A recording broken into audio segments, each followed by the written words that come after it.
Influencer la société, c'est la société qui nous influence. Voilà pourquoi nous avons voulu vous associer, pour raisonner ensemble et voir qu'est-ce qu'on peut faire pour que nous devenions réellement incontournables et que notre voix soit entendue, même là où les grandes décisions du football se prennent en RDC.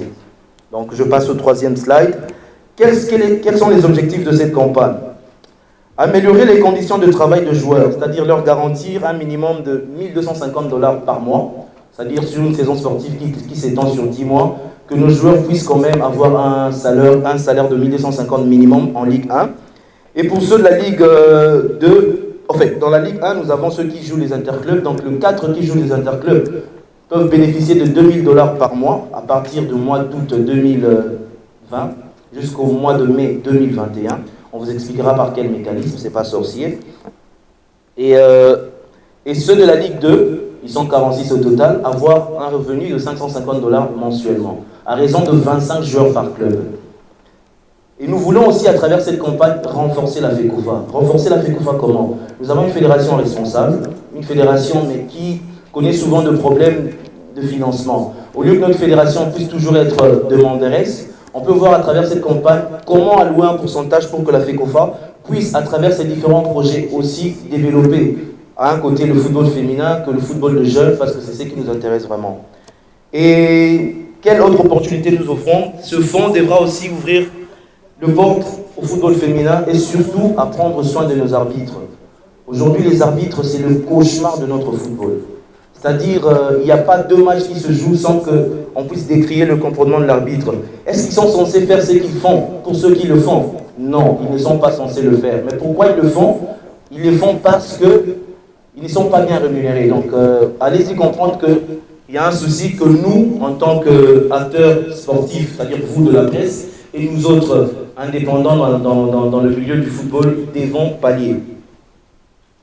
Qu'est-ce que nous proposons? Nous proposons, sur le 100% que pourrait être généré dans ce projet, allouer 17% sur le plan organisationnel et 83% sur le plan opérationnel. C'est-à-dire quand on dit, on commence d'abord par la partie opérationnelle, car c'est la partie la plus importante, aux choses que vous connaissez. Pourquoi moi, sponsor, je viendrais mettre mon argent quelque part et si je n'ai pas de retour, qu'est-ce que moi je vends? Moi je vends des produits. Il faudrait que si j'associe mes produits à votre spectacle, que mes produits puissent aussi se vendre après. Mais nous connaissons tous les réalités de notre marché congolais, de notre marché quinois, si il faut parler seulement de Kinshasa. Quelles sont les opportunités que le football congolais présente? Bon, déjà la RDC par son président, le président Constant Marie, nous avons quelqu'un là où les choses se décident. C'est-à-dire, il est vice-président à la CAF et aussi il occupe des fonctions au niveau de la FIFA. C'est un avantage pour nous parce que à chaque moment qu'une décision importante sur le football doit être prise, on a quand même quelqu'un sur place qui peut donner un ton. C'est parmi les opportunités que bénéficie notre football. Le football peut générer plus d'emplois encore. Ça, c'est quelque chose qu'on va expliquer avec la suite de la présentation. Il y a beaucoup d'emplois qui peuvent être générés par le football dont on ne génère pas à ce jour. Et puis, les clubs européens, ça fait belle lurette, surtout les clubs belges, ils ont toujours leurs yeux sur la RDC parce que le joueur congolais a toujours des capacités intrinsèques qu'on ne peut pas nier. Claude Leroy, un grand entraîneur qui a fait quasiment toute l'Afrique, n'a hésité de le répéter à chaque fois qu'il a eu l'occasion de le dire. Quelles sont les menaces réelles de notre football? Je rappelle que ce document, on pourra le partager par mail. On vous donne à chacun une fiche que vous allez remplir. On vous enverra ça par mail. Vous pouvez prendre note pour peut-être, quand nous allons commencer à échanger, mais ce qui est la présentation, on va partager à tout le monde. Quelles sont les menaces? On n'a pas d'infrastructure cohérente. Donc vous savez tous le problème que nous connaissons. Pas d'infrastructure, c'est la même chanson depuis la nuit des temps. De joueurs quittent nos ligues et ceci salit l'image de notre championnat. Pourquoi ils quittent? Parce que les Amoussala na Bango, s'il n'y a pas de revenus, qu'est-ce qu'ils vont faire? Ils ne vont pas juste jouer pour le plaisir qu'on puisse dire non, ils doivent partir chercher mieux ailleurs. Le foot n'influence pas tant le changement culturel, au contraire, nous subissons. Au lieu que nous, football congolais, le football, nous sommes une force. Ce n'est pas pour rien qu'il est dit que le football est l'opium du peuple. Au lieu que nous puissions, nous, comme acteurs de football, parce que vous êtes aussi acteurs de football, ce n'est pas pour rien que nous avons voulu initier ce projet avec vous, la presse, parce qu'il Il est temps qu'ensemble, nous, entrepreneurs sportifs, et vous, la presse, parce que vous êtes une force, qu'on se lie pour qu'ensemble, qu'on remonte notre football congolais. Nous sommes une force, mais aujourd'hui, nous remarquons que c'est nous qui subissons. Au lieu d'influencer la société, c'est la société qui nous influence. Voilà pourquoi nous avons voulu vous associer, pour raisonner ensemble et voir qu'est-ce qu'on peut faire pour que nous devenions réellement incontournables et que notre voix soit entendue, même là où les grandes décisions du football se prennent en RDC. Donc je passe au troisième slide.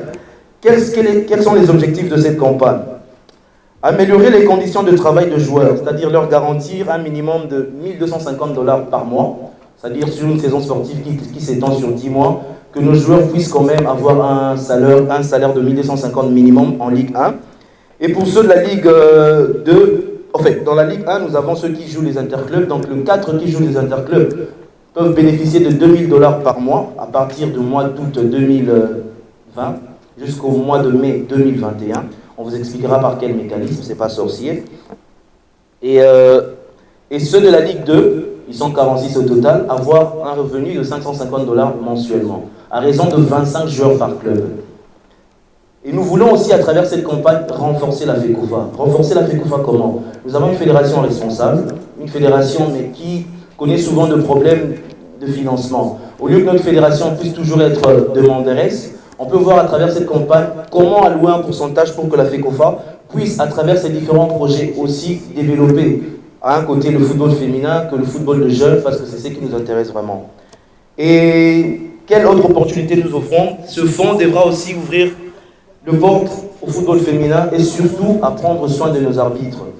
Aujourd'hui, les arbitres, c'est le cauchemar de notre football. C'est-à-dire, il n'y a pas deux matchs qui se jouent sans qu'on puisse décrier le comportement de l'arbitre. Est-ce qu'ils sont censés faire ce qu'ils font pour ceux qui le font? Non, ils ne sont pas censés le faire. Mais pourquoi ils le font?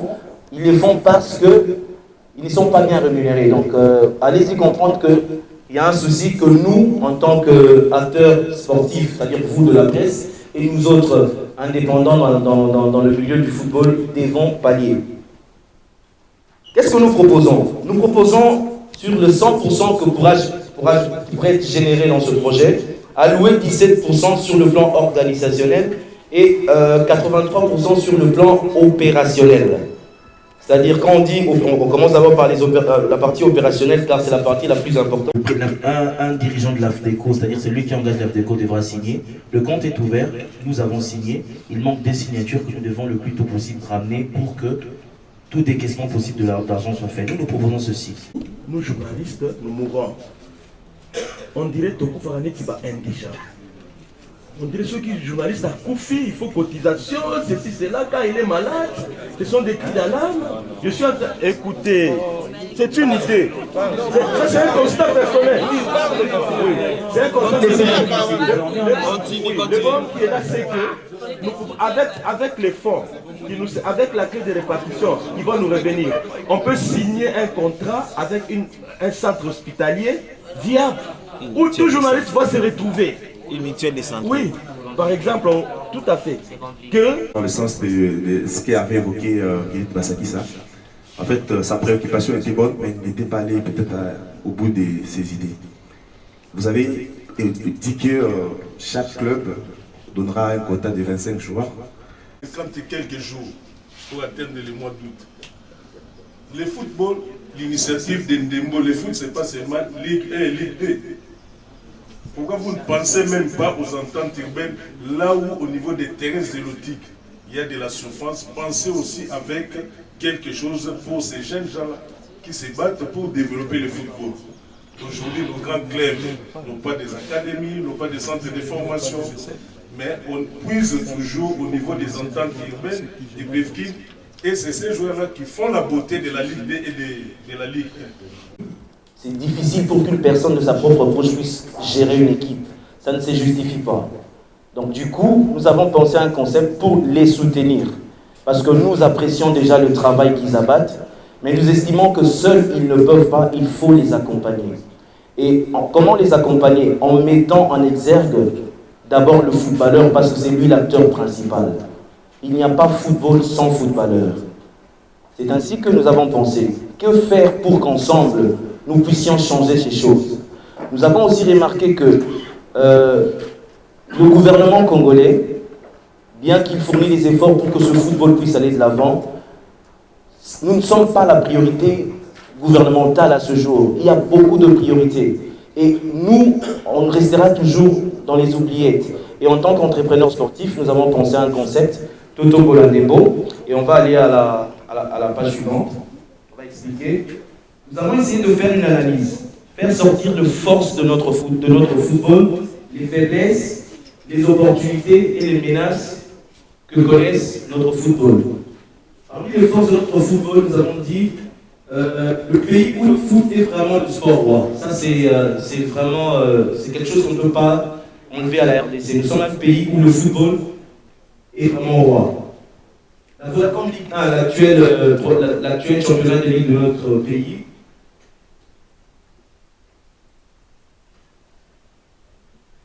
en fait, la Vodacom Ligue 1 fait des efforts, c'est-à-dire en intégrant aujourd'hui, à partir de sa maison, on est capable d'ouvrir une application, de regarder tout ce qui se passe, les résultats, c'est-à-dire ce sont des innovations que nous n'avions peut-être pas 5 ans passés. Ça prouve que le football est en train d'aller quelque part. Nous avons comme force, nous sommes comptés parmi les 5 top ligues en Afrique. Donc c'est déjà quelque chose de très intéressant pour nous, c'est une force pour la RDC. Maintenant nous allons aux faiblesses. Seule la Ligue 1 est en vue avec... Nous avons invité la presse pour échanger par rapport à ce concept Toto Bolandembo parce que nous estimons que la presse joue un rôle très important dans notre société et il était impérieux pour nous, pour réussir cette campagne, d'associer la presse pour qu'ensemble on puisse définir des stratégies que nous allons répercuter sur la population congolaise en général, ceux de la RDC et ceux de l'international pour arriver à relever le niveau du football dans notre pays. Nous voulons, à partir de la saison prochaine, c'est-à-dire que toute personne, que tout Congolais, à travers une contribution d'$1, $10, $100, puisse arriver à soutenir le football de notre pays, c'est-à-dire la paye des joueurs à partir du mois d'août 2020 au mois de mai 2021. C'est à ça que nous aspirons. J'ai retenu que nous partageons tous le même souci, c'est-à-dire de voir notre football aller de l'avant. Mais cela passe par des mécanismes. Donc on a essayé de voir qu'est-ce qu'on pouvait faire. On a apporté une idée, ils ont apporté leurs suggestions. On va la parfaire, mais dans le but d'améliorer vraiment le niveau de football en rémunérant nos joueurs, des acteurs majeurs qui sont nos joueurs, les footballs féminins, nos arbitres, parce qu'aujourd'hui les arbitres constituent un scandale, pas dans l'ensemble, mais il y a certains qui constituent un scandale pour l'évolution de notre football. Mais on veut voir comment penser à eux pour qu'ils puissent ne plus tomber dans ce en quoi ils sont, pour ceux qui y sont, de façon que notre football aille de l'avant. Donc c'est une campagne qui va impliquer les individus, qui va impliquer les sociétés, comme on a suggéré à l'intérieur, qui va impliquer même les provinces. On va commencer chaque fois à donner les résultats des contributions par province pour stimuler, afin que toutes les provinces soient impliquées et que le football puisse décoller dans ce pays. Et c'est quoi la prochaine étape ? La prochaine étape, c'est les souscriptions proprement dites, c'est-à-dire à travers notre page Facebook Toto Bolandembo, on va donner toutes les précisions, mais aussi à travers les chaînes partenaires, on vous dira qu'est-ce qu'il faudra faire. Nous avons des mobile money de voies de contribution qui vous seront dévoilées déjà à partir d'aujourd'hui. Et aussi, il y a un compte bancaire pour ceux qui veulent faire directement, payer directement. Ils n'ont pas de crainte à se faire en sachant que ce compte-là est géré à 3 signataires, c'est-à-dire nous, l'initiateur, la Ligue nationale et les présidents des clubs, c'est-à-dire une part ne pourra pas se lever un jour dire qu'on va sortir l'argent, ça sera toujours de commun accord. Et aussi, on veut à travers cette initiative avoir un grand match.